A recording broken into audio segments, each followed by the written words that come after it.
सुप्रभात बच्चों। पाठ 1 भाषा, लिपि और व्याकरण। आज हम भाषा, लिपि और व्याकरण के बारे में पढ़ेंगे। बोलकर, सुनकर, लिखकर तथा पढ़कर अपने मन के भावों को एक दूसरे तक पहुंचाना, यह प्रक्रिया क्या कहलाती है? भाषा कहलाती है।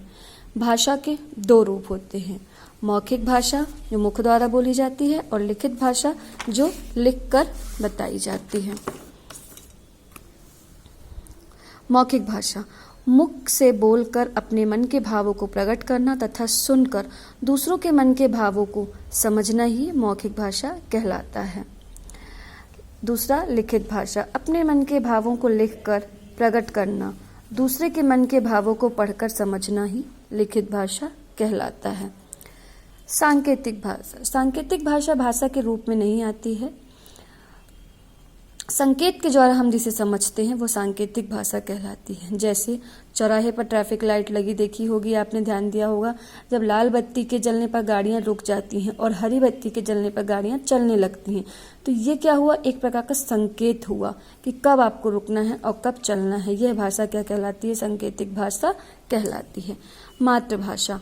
मातृभाषा शब्द का शाब्दिक अर्थ है मातृ की भाषा, अर्थात बच्चा जिस परिवार में रहता है, बड़ा होता है और वो जिस भाषा को अपनाता है वो उसकी मातृभाषा कहलाती है। बोली। बोली मौखिक भाषा का स्थानीय रूप है जो किसी विशेष क्षेत्र या स्थान में बोली जाती है।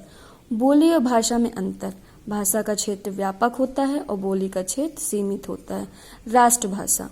जिस भाषा का प्रयोग पूरे राष्ट्र में होता है उसे हम क्या कहते हैं? राष्ट्रभाषा कहते हैं। भारत की राष्ट्रभाषा हिंदी है। संविधान के अनुसार 14 सितंबर 1949 को अनुच्छेद 343 के तहत हिंदी भाषा को राष्ट्रभाषा के रूप में स्वीकार किया गया था। तभी से हम प्रत्येक वर्ष 14 सितंबर को हिंदी दिवस के रूप में मनाते हैं।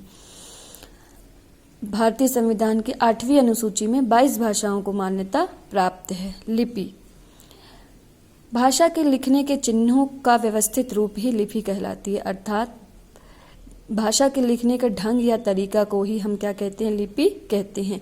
जैसे उर्दू की लिपि, फारसी, पंजाबी की गुरुमुखी, हिंदी की देवनागरी, संस्कृत की देवनागरी, अंग्रेजी की रोमन। व्याकरण।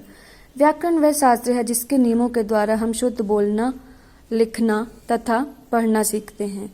व्याकरण भाषा के शुद्ध रूप का ज्ञान कराता है। व्याकरण के 3 अंग होते हैं, वर्ण विचार जिसके अंतर्गत वर्णों के बारे में विचार किया जाता है, शब्द विचार जिसके अंतर्गत शब्द के विषय में विचार किया जाता है, तथा वाक्य विचार जिसके अंतर्गत वाक्यों के विषय में विचार